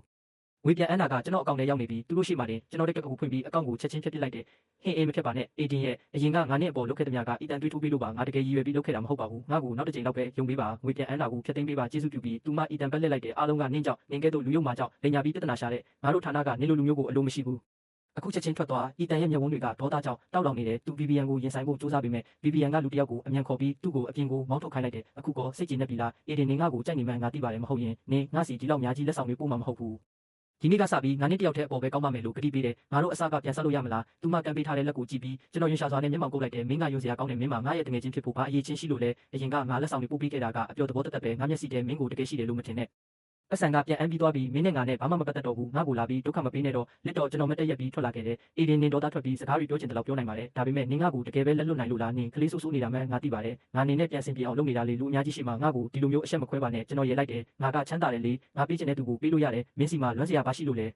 BBN ပောက်ကွဲသွားတော့တယ်ပတ်စံရှိတာနဲ့ပဲအရာအလုံးဖြစ်သွားတာလားငါကကြောင်းရဲ့အလှပိုင်ရှင်ကပတိန်တယောက်ပဲငါရဲ့ live stream မှာအလူငွေအများကြီးပေးတဲ့သူတွေမရှာဘူးနင်ကိုနေအထက်တန်းကြလာပြီလို့မထင်တဲ့ငါနင်ကိုလေးစားလို့ပြန်ဆင်ပြေအောင်လာလုပ်ပေးတာနင်ကပို့ပြီးလုပ်လာတော့ပြင်းဖို့ကောင်းလာပြီအေးပြပြင်းဖို့ကောင်းလာပြီငင်ကိုပြန်အမ်းပြီးတဲ့နောက်ပြဿနာတွေအများကြီးတက်နေတယ်မဟုတ်လားမင်းရဲ့အလူငွေအများကြီးပေးတဲ့သူတွေကိုတွားပြီးအကူအညီမတောင်းဘူးလေမင်းကယောက်ျားတွေအပေါ်မိကိုနေတဲ့အပြစ်ကင်းစင်အောင်ဆောင်ထားတဲ့ပန်းပွင့်အတူပဲမင်းမှာဘဲကလာတဲ့တတိတွေနဲ့ဒီလောက်တောင်တရားသဖြင့်ရှိတရားလာလုပ်နေတာလေမင်းကအရာအလုံးကိုရချင်နေတာလားမင်းအေးဒီနေပြောတဲ့စကားတွေကအရန်ရက်ဆက်လုံးနဲ့ငါမှတိတ်ခါမရှိဘူးလို့ထင်နေတာလားဒါဆိုမင်းရဲ့တိတ်ခါကိုယူပြီးလစ်လိုက်တော့မင်းမရှိလဲငါကတော့အဆင်ပြေပြေနေနိုင်တယ်မင်းတို့ကတော့ပတ်စံရှိတာနဲ့မင်းလုပ်ချင်တာအကုန်လုပ်လို့ရတယ်လို့မထင်နဲ့စောင့်ကြည့်ကြသေးတာပေါ့ကျွန်တော်ကတကယ်ဝေးလာငါကြီးဖြစ်နေတယ်ဆိုတဲ့သတင်းကပထမနေ့ចောင်းသားထူကြတဲ့ပြန့်နှံ့သွားခဲ့တယ်အရင်ကကျွန်တော်ကိုစော်ကားခဲ့တဲ့သူတွေအားလုံးကတောင်းပန်ဖို့ထွက်လာကြတယ်ငါတို့မျက်စိကန်းခဲ့တာပါအေးဒီငါတို့ကိုစိတ်မစိုးပါနဲ့အားလုံးကအဲ့ဒီအီတန်ရဲ့အဖြစ်တွေသူကဘလို့လုပ်ဒီလိုအလိမ်ညာမျိုးကိုလောက်ကြံဖန်တီးနိုင်ရတာလေအရန်ယုံဖို့ကောင်းတယ်ဤသူအေးဒီရှိမှာဘလောက်တောင်ဘဝင်မြင့်ခဲ့လဲလို့ပြန်တွေးမိရင်သူကတကယ်လူပြက်ပဲ VBN အခုဘာလုပ်နေမလဲမသိဘူးနောင်နာတွေနဲ့ပြည့်နေလောက်ပြီးအဲ့ဒီအချိန်မှာသူတို့ပြောနေကြတဲ့ BBN ကတော့သူမရဲ့ agency မှာအစုခံနေရတယ်နင်ကငူပြန်အမ်းလိုက်တာနဲ့အားလုံးပြီးသွားပြီလို့ထင်နေတာလားကုမ္ပဏီကနင့်ကိုပွဲထုတ်ဖို့ပတ်စံတွေအများကြီးသုံးထားရတာပြီးတော့အရင်ပွဲတွေကနေနင်ရထားတဲ့ bonus တွေပါသေးတယ်နင်အားလုံးကိုပြန်ပေးရမယ်မဟုတ်ရင်တရားစွဲဆိုမှုကိုရင်ဆိုင်ရလိမ့်မယ်မမတီးနာငါကဆင်းရဲတဲ့မိသားစုကလာတဲ့ចောင်းသူတယောက်ပဲလေငါဘဲကနေရွံ့နဲ့တိန်းသွားရှာရမှာလဲနင်ကအဲ့ဒီအလူငွေမြအားဆုံးပေးတဲ့သူနဲ့ចောင်းတစ်ចောင်းနဲ့မှမဟုတ်ဘူးလားပါလေနင်းသူ့ကိုဖားပြီးဆက်ပြီးပတ်စံပေးအောင်မလုပ်နိုင်ဘူးလားငါသာနင့်နေရာမှာဆိုရင်ချမ်းသာပြီးငယ်ရွယ်ချုံမောတဲ့ကောင်လေးကငါ့ကိုစိတ်ဝင်စားနေတာကိုဘာပဲဖြစ်ဖြစ်အောက်ကျခံပြီးလိုက်မှာပဲနိုင်ပါတွေကိုပဝင်မြင့်ပြီးမာနာကြီးနေတာလဲငါတကယ်နားမလည်ဘူး BBN ရဲ့မျက်နှာကမြည်ရီလိုညိုမဲသွားတယ်မကြသေးခင်ကသူမဒီလိုစကားမျိုးတွေကိုတစ်ချိန်ထက်မကကြားခဲ့ရပြီးသူမအေဒင်ကိုတကယ်ပဲအလျှော့ပေးရတော့မှလား BBN ရုံးကန်နေရချိန်မှာအီတန်လဲကောင်းကောင်းမွန်မွန်မရှိနေခဲ့ပါဘူးလူထုဝန်ဆောင်မှုအသင်းကနေအထုတ်ခံရတာကအသေးခွဲလေးပါသူကျွန်တော်အဖြစ်ဟန်ဆောင်ပြီးလူတွေကိုလှုပ်ဆော်ကားကျွန်တော်ကိုစော်ကားခဲ့တဲ့အချက်ကလူတိုင်းကိုဒေါသထွက်စေခဲ့ပြီးအရင်ကသူလက်နက်အဖြစ်အသုံးချခဲ့တဲ့လူအများပြားကအခုတော့ကျောင်းရဲ့ဝန်ခံချက်စာမျက်နှာ confessions page မှာသူ့ကိုပြန်ပြီးတိုက်ခိုက်နေကြပြီးသူ့ကျောင်းထဲမှာရှောက်သွားတဲ့အခါလူတွေကလက်ညှိုးထိုးပြီးတီးတိုးပြောဆိုကြတယ်သူထမင်းသွားစားတဲ့အချိန်မှာတော့တယောက်ကတမင်တကာသူ့ရဲ့ထမင်းပန်းကိုတိုက်ချသွားတတ်တဲ့အီတန်ကအမြဲတမ်းကြောက်ရွံ့တုန်လှုပ်ပြီးတတိကြီးစွာနဲ့နေထိုင်နေရတဲ့တနေ့မနက်ခင်းစလေးလာချိန်မှာတယောက်ကတမင်တကာသူ့စာအုပ်တွေပေါ်ရေလောင်းချလိုက်တဲ့အခါသူ့ရဲ့စိတ်ခံစားချက်တွေနောက်ဆုံးမှာပောက်ကွဲသွားတော့တယ်တိတ်ဆိတ်နေတဲ့စာတင်ခန်းထဲမှာအီတန်ကရုတ်တရက်မတက်ရက်ပြီးကျွန်တော်စီအုံမောင်ထူလျှောက်လာကအော်ဟစ်တော်တယ်အေဒင်နင်ကရက်ဆက်တဲ့လူယုံမှာပဲနင်ဘာလို့ငါ့ကိုလွတ်မပေးတာလဲကျွန်တော်မျက်နှာပေါ်မှာမေးခွန်းတင်ကြတဲ့တခုအနှင်းနဲ့အမြန်ပေါ်လာတဲ့သူ့မျက်ဝန်းတွေကတွေးဆုံနေတယ်လို့နင်မြန်းနေတယ်နင်သာမရှိရင်သူတို့ငါ့ကိုဒီလိုဘာလို့ဆက်ဆံကြမလဲငါနဲ့အဖြစ်ဟန်ဆောင်ယုံတင်ဟန်ဆောင်လိုက်တာလေနင်ဘာမှဆုံးရှုံးသွားတာမရှိပါဘူးနင်ဘာလို့ဒီလောက်တောင်ရက်ဆက်နေရတာလဲကျွန်တော်ရေလိုက်တယ်ငါဘာမှမလုပ်ခဲ့ပါဘူးငါကဘာလို့ရက်ဆက်ရမှာလဲကြည်စမ်းကားလက်မှာရင်နွေးပူလောင်လို့နေရဲနေပြီးနင်သာမရှိရင်သူတို့ငါ့ကိုတိုက်ခိုက်ဖို့ဘယ်ကတက်တီတွေရမှာလဲဒါကမင်းခံထိုက်လို့ပေါ့အီတန်ဆက်ပြီးအော်ချင်နေသေးပေမဲ့သူ့ပတ်ဝန်းကျင်ကတီးတိုးပြောတဲ့တွေကပိုကျလာပြီးသူ့စီဥတီနေတဲ့အကြည့်တွေအားလုံးကရန်လိုနေကြတယ်သူအမားလောက်ထားမှန်းသူသိတာကြောင့်နာကျင်နေတဲ့မျက်နှာအမူအရာကိုဟန်ဆောင်လိုက်တယ်ငါတကယ်မှသွားမှန်းသိပါပြီအေဒင်ငါတို့ကအတန်းဖော်တွေပဲလေဒါကိုလက်လွတ်ပြီးလို့မရဘူးလားရတာပေါ့ကျွန်းတော့ခေါင်းကြီးပြလိုက်တယ်အီတန်ရဲ့မျက်ဝန်းတွေလင်းလက်သွားတယ်တကယ်လားဒါဆိုမင်းအခုချက်ချင်းကျောင်းရဲ့ဝန်ခံချက်စာမျက်နှာကိုသွားလိုက်ဦးမင်းဒီနေရာမှာငါရှိမှတူးထောက်ပြီးမင်းမတော့ပါတယ်လို့သုံးချိန်အော်ပြောရင်ငါခွင့်လွှတ်ပေးမယ်နင်ငါ့ကိုကစားနေတာလားငါအဲ့လိုမလုပ်နိုင်ဘူးကျွန်တော်စာအုပ်ကိုကောက်ကင်ပြီးဒါဆိုရင်လစ်တော်လို့ပြောလိုက်တဲ့အရှက်ရသွားတဲ့အီတန်ကဆက်ပြီးမနေနိုင်တော့ဘူးသူထွက်သွားခါနီးမှာပဲတယောက်ကသူ့ကိုနောက်ကနေပြင်းပြင်းထန်ထန်တော့လိုက်တယ်သူခါကစပွဲခုံနဲ့စောက်မိသွားပြီးနာကျင်မှုကြောင့်သူ့မျက်နှာကစက်ကူလိုဖြူဆွသွားတယ်အီတန်ဆဲဆိုတော့မဲ့အချိန်မှာပဲအေးဆက်လာတဲ့မိန်းကလေးအတန်တကူကသူ့ကိုဖျက်ပြောလိုက်တယ်အီတန်နေအေဒင်ကိုထပ်ပြီးအနိုင်ကျင့်ဖို့စူးစမ်းနေပြန်ပြီလားသူကအခုငါရဲ့ကာကွယ်မှုအောက်မှာရှိတာနင့်ကိုသူ့ကိုဆဲခွင့်ဘယ်သူပေးလို့လဲကျွန်တော်မျက်နှာတင်နဲ့ခေါင်းနဲ့ကြည့်လိုက်တော့ BBN ကကျွန်တော်ရှိမှယုံကြည်မှုအပြည့်ရှိတဲ့အသွင်ပြင်းနဲ့ရက်နေတာကိုတွေ့ရတယ်ကျွန်တော်ခဏလောက်တိတ်ဆိတ်သွားတယ် BBN ကအီတန်ကိုဘေးကိုအမြန်တိုးထုတ်ပြီးကျွန်တော်ရှိမှဝင်ရက်တယ်မင်းအခုဘာလို့ချင်နေတာလဲအရင်တစ်ခေါက်ကပြောခဲ့တဲ့စကားတွေကမနာသေးဘူးလားသူမရဲ့မျက်နှာအမူအရာနဲ့လေတန်ကဒီတစ်ခေါက်မှာတော့အများကြီးနူးညံ့နေပြီးဖားရချင်တဲ့ပုံစံမျိုးတောင်ဖြစ်နေတယ်အေဒင်ကပြန်သွားပြီးပြန်သုံးသပ်မိပါတယ်အရင်ကဘသူကတကယ်အသာစီးရလဲဆိုတာငါမမြင်ခဲ့ဘူးငါကအရန်ပုံဝင်မြင်ခဲ့မိတာပါငါတောင်းပန်ပါတယ်ငါနင့်ကိုညစာကျွေးပြီးတေချာတောင်းပန်ခွင့်ပေးမလားကျွန်တော်အတန်တစ်ချက်ပြုလိုက်တယ်ဘယ်မှာလဲငါကအစားတောက်နဲ့ပတ်သက်ရင်အရန်ကြီးများတက်တာ VVN ရဲ့မျက်နှာအမူအရာအေးခဲသွားတယ်ကြီးများတယ်ဟုတ်လားသူမသူ့ကိုကြောင်းကန်တင်မှာကြီးများနေတာတခါမှမမြင်ဘူးပါဘူးပြီးတော့သူမကအလို့သဘောပြောလိုက်ရုံတင်သူမမှာပတ်စံလည်းမကြံတော့ဘူးနောက်လာအတွက်စားစိတ်တောင်မလောက်တော့တာသူမကျွန်တော်ကိုဘယ်လိုလုံးညစာကျွေးနိုင်မှာလဲဒါပေမဲ့စကားကထွက်ပြီးသွားပြီးမှပြန်ရုပ်သိမ်းလို့မရတော့ဘူး VVN NJP ကျဲလေးပွင့်အဆင့်ရှိတဲ့ဟိုတယ်တစ်ခုရဲ့နာမည်ကိုပြောလိုက်တယ်ကျွန်တော်သူမကိုအကြာကြီးစိုက်ကြည့်နေမိတယ်သူမစိတ်လှုပ်ရှားလာတဲ့အချိန်ကျမကျွန်တော်ပေါ့ပါကောင်းကြီးပြလိုက်တယ်ကောင်းပြီငါဒီနေ့ည6နာရီမှလာခဲ့မယ် VVN ချက်ချင်းပဲအောင်နိုင်သူရဲ့အပြုံမျိုးပြုံးလိုက်တယ်ဒီကောင်လေးသူမကိုကြိုက်နေတော့မဲဆိုတာသူမသိတာပေါ့သူမကိုလက်လွတ်နိုင်မှာမဟုတ်ဘူးပြီးတော့သူမတာကက်ကိုတေချာကစားရင်သူ့ကိုပြန်ပြီးတင်သွင်းဖို့ဘယ်လိုလုပ်မအောင်မြင်ပဲနေမလဲဒီနေ့ညတော့ထောင်ကနန်းလောက်ကုန်မှာဖြစ်ပေမဲ့ကက်ဆမရှိပါဘူးသူမသူ့ကိုရသွားတာနဲ့သူ့စီကနေလက်ဆောင်တွေစက်တိုက်တောင်းရတာပဲအဲ့ဒီကြရင်ပတ်စံအတွက်ဘာလို့စိတ်ပူနေရတော့မှလဲ VVN ရဲ့စိတ်ထဲကကနန်းပေါင်းဆက်ကတတောက်တောက်မြည်နေတော့တယ်ဒါပေမဲ့ကျွန်တော်ကငါတငယ်ချင်းတွေကိုခေါ်လာလို့ရမလားလို့မေးလိုက်တယ်သူမစိတ်ထဲမှာတော့ဝင်လေးနေပေမဲ့သူမရဲ့အနာဂတ်ချမ်းသာကြွယ်ဝမဲ့လူနေမှုဘဝအတွက် NJP သဘောတူလိုက်တယ်ရတာပေါ့နေ့တငယ်ချင်းတွေကငါတငယ်ချင်းတွေပဲလေသူမစကားကိုအဆုံးသတ်ပြီးကျွန်တော်စိတ်ပြောင်းသွားမှစိုးရိမ်နေလားအမြန်လက်ထွက်သွားပြီးသူမရဲ့တောက်ပတဲ့အနာဂတ်ကိုစိတ်ကူးရင်နေတော့တယ်ဒါပေမဲ့ကျွန်တော် စားနေတာကတော့အလကားကျွေးမဲ့အစားအစာကိုလာကျွေးနေတာပဲဘာလို့မစားပဲနေမလဲဒါကြောင့်အတန်းပြီးတာနဲ့ပထနာရဲ့ group ထဲကို message ပို့လိုက်တယ်ဒီနေ့ည6နာရီ international hotel မှာ VPN ကျွေးတာအားလုံးလာခဲ့ကြအခြားသူတွေကဇဝေဇဝါဖြစ်နေကြပြီမဲ့အမှန်တရားကိုသိတဲ့ကပတိန်ကတော့ဝမ်းသာအားရပြုံးလိုက်တယ် VPN ကကျွေးတာလားငါတော့သူမကိုအကုန်ပြုတ်အောင်လုပ်ပြမယ်ပတ်စံအများကြီးထွက်သွားအောင်လုပ်ရမယ်ဩငါသဘောပေါက်ပြီးဒါပေမဲ့ VPN ကကျွေးတာဆိုရင်ငါတို့လူထုဝန်ဆောင်မှုအသင်းကမပါပဲနေလို့ပဲဖြစ်မလဲတီးပြီးငါလူထုဝန်ဆောင်မှုအသင်းသားတွေကိုတွားပြောလိုက်မယ် VPN ကဒီနေ့ညငါတို့ကိုအသင်းလိုက်စီးလုံးညီညွတ်ရေးညစာကျွေးမလို့တဲ့တရင်ကအမြန်ပဲပြန့်နှံ့သွားတယ်ညနေ6နာရီမှာအားလုံးစုံစည်းမိတဲ့အခါ VPN ဟိုတယ်ဝင်ဝမှာလူပေါင်း20ကျော်လောက်စုပြုံနေတာကိုမြင်လိုက်ရတယ်သူမရဲ့မျက်နှာအမူအရာကဆေးရောင်စုံပကြီးကားချက်တစ်ခုလိုထူးထူးခြားခြားပြောင်းလဲသွားတယ်လူ20ကျော်ကစပွဲအပြည့်3ပွဲစာဖြစ်နေတာ VPN သူတို့တွေငတ်မွတ်နေတဲ့အလားအဖိုးတန်ဆုံးအစားအစာတွေကိုမှာယူပြီးစားတောက်နေကြတာကိုကြည့်နေရတယ်သူတို့တွေဘလောက်ပဲထိမ့်စားနေပါစေသူမကတော့မကျေနပ်တဲ့အကြည့်တွေနဲ့ကြည့်နေမိတယ်ဒါပေမဲ့သူမကြွနောက်ရှိမှာဒေါသမထွက်ရဲတာကြောင့်အတင်းကျပ်ပြုံးပြီးမေးလိုက်ရတယ်အေးငါတို့တွေအတိတ်ကိုမေးပြလိုက်ရအောင်နင်းကိုပြန်အန်းတာကိုဖျက်သိမ်းပေးမလားကျွန်တော်သူမကိုလုံးဝလစ်လူရှုပြီးစပွဲထိုးပဲလှည့်လိုက်တယ်ပစုံထုတ်ကြီးနှစ်ပွဲထပ်ပေးပါဦး VPN ရဲ့မျက်နှာညိုမဲသွားတယ်အားလုံးအဝါစားပြီးတဲ့အချိန်မှာတော့သူမတစ်ဆက်သူညရွံကြော်ကြတဲ့နေတဲ့ဘေးကိုကြည့်ပြီးနှလုံးသားတစ်ခုလုံးနာကျင်နေရတယ်ဒီပတ်စံကချီးထားတာသူမမဆက်နိုင်ရင်တေးပြီးညစာစားပြီးနောက်ကျွန်တော်တို့ဟော်တယ်ကနေထွက်လာခဲ့ကြတယ် VPN ကျွန်တော်ကိုငွေပြန်အန်းတာဖျက်သိမ်းခိုင်းဖို့လူမှန်းသိတာကြောင့်ကျွန်တော်ကိုတားပြီးခက်မှလေးတန်းနဲ့ပြောတယ်ကဲအေးနေလဲစားပြီးနေငါရဲ့စေတနာကိုလည်းမြင်ပြီးအခုငွေပြန်အန်းတာကိုဖျက်သိမ်းပေးလို့ရပြီလားသူမရဲ့တေချာလာတဲ့အကြည့်ကိုရင်ဆိုင်ရင်ကျွန်တော်ကကြောင်အန်းပုံစံနဲ့ဘိုင်းငွေပြန်အန်းတာလဲလို့မေးလိုက်တယ်ရွမ်9သိန်းလေးနဲ့အသက်မပြည့်သေးလို့ဆိုပြီးပြန်အန်းခိုင်းထားတာဒါပေမဲ့အကောင့်ဖြတ်လိုက်ရင်ပတ်စံကရှိနေတော့မှမဟုတ်လားငါဒီနေ့ညတော့လွတ်မယ်နေငါစီပြန်ပို့ပေးအောင်ပဲငါကဘာလို့မင်းစီပို့ပေးရမှာလဲမင်းနဲ့အီတန်ရင်ကငါ့ကိုအနိုင်ကျင့်ခဲ့တာလေငါကဘာလို့မင်းကိုပတ်စံပြေးပေးရမှာလဲဒါပေမဲ့ငါတောင်းပန်ပြီးလေပြီးတော့နင့်ကိုညစာလဲကျွေးခဲ့သေးတယ်သူမပို့ပြီးဒေါသထွက်လာတာကိုကြည်ရင်ကျွန်တော်ကောင်းကင်ကြီးကို45ဒီဂရီဆောင်းပြီးမော့ကြည့်လိုက်တယ်တောင်းပန်စကားတိုင်းကရပါတယ်ဆိုတဲ့စကားကိုပြန်ရဖို့မထိုက်တန်ပါဘူး VPN ရဲ့ညဝန်းတွေတဖြည်းဖြည်းမှောင်မဲသွားတယ်နောက်ဆုံးတော့သူမကစားခံလိုက်ရမှန်းသဘောပေါက်သွားပြီနေငါကိုကစားနေတာပဲနင်းကိုပြန်အန်းတာကိုမဖြတ်သိမ်းပေးဘူးဆိုရင်ဘာလို့အများကြီးလာစားပြီးလူတွေကိုပါခေါ်လာရတာလဲအေးနင်ဒါကိုတမင်တကာလောက်တာမဟုတ်လားအေးငါတမင်လောက်တာ VPN ရဲ့မျက်နှာဒေါသကြောင့်ဖြူကျော်သွားပြီးရင်ဘက်တွေပြင်းပြင်းထန်ထန်နှင်းချီဖြစ်လာတယ်ဒါပေမဲ့ဘေးမှာလူတွေအများကြီးရှိနေတာကြောင့်ကျွန်တော်ကိုဘာမှမလုပ်ရဲပဲဒေါသကိုမျိုးတိတ်ကပြောလိုက်တယ်နင်သဘောမတူဘူးဆိုရင်ဘေးကိုရှင်းလိုက်စုပေါင်း73သူညရွံကြတင်တယ်ကျွန်တော်အတားလို့နေလိုက်တယ်မင်းမဲကျွေးတာဆိုဒါကြောင့်အားလုံးလာကြတာလေတကယ်လို့ပတ်စံပေးရမယ်ဆိုရင်ဘယ်သူမှလာမှာမဟုတ်ဘူးဟုတ်တယ်မလားဒါကိုကြတော့အခြားသူတွေက VPN သူတို့ကိုပတ်စံစိုက်ခိုင်းနေတယ်ထင်ပြီးအမြန်ပဲပြောကြတော့တယ်ဟုတ်တယ်နေမဲကျွေးတာဆိုကပတိန် VPN နင်းဒီလောက်တောင်မကက်စင်းနေပါနဲ့ VPN ဒေါသထွက်လို့တွေးအမတက်ဖြစ်နေရပြီးအဲ့ဒီအချိန်မှာပဲသူမကျွန်တော်နဲ့တရားခင်းလို့မရတော့မှန်းအပြီးပိုင်သဘောပေါက်သွားတယ်အေးနင်းလိုကောင်ဆုံးသူမဆဲဆိုပြီးကျွန်တော်ကိုရိုက်ဖို့လက်ရွယ်လိုက်တယ်နောက်တစ်စက္ကန့်မှာပဲလူအများပြားကသူမကိုတားလိုက်ကြတယ်လူအများရှိမှရန်ဖြစ်တာမကောင်းဘူးအခြေအနေတင်းမာလာတာကိုမြင်တော့ကျွန်တော်ကပတိန်ကိုပြောလိုက်တယ်ဒီတိုင်းရက်မကြည့်နေနဲ့ VPN ကလူအများရှိမှလူရိုက်ဖို့စူးစမ်းနေတာရဲခေါ်လိုက်ရအောင်ဒါကလူမှုရေးပြဿနာပဲရဲတွေကသူမကိုဆုံးမပြီးမှပြန်လွတ်လိုက်တယ်သူမရဲစခန်းကထွက်လာတဲ့တခဏမှပဲဖုန်းကစက်တိုက်ညီလာတော့တယ်မတန် VPN ရှင်ပတ်စံ23သူညရွံကျွေးချင်ရှိနေပါတယ်နောက်လာ3ရက်နေ့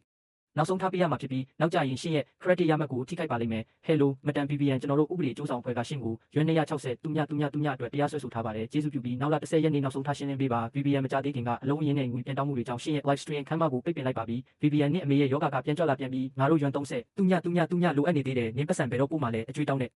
စာတွေကိုတဆောင်ချင်းစီဖတ်ရင်း VPN ရဲ့မျက်စိရှိမှောက်မိုက်သွားတော့တယ်ကြီးမားတဲ့မျောလင်းချက်မဲ့မှုတွေကသူမရဲ့မျက်ဝန်းထဲပြည့်နေသွားတယ်အီတန်ကတော့သူ့ရဲ့နာကျင်နေတဲ့ခါကိုနှိမ့်နေရင်စေးပေးခန်းကထွက်လာချိန်မှာ VPN စီကဖုန်းဝင်လာတယ်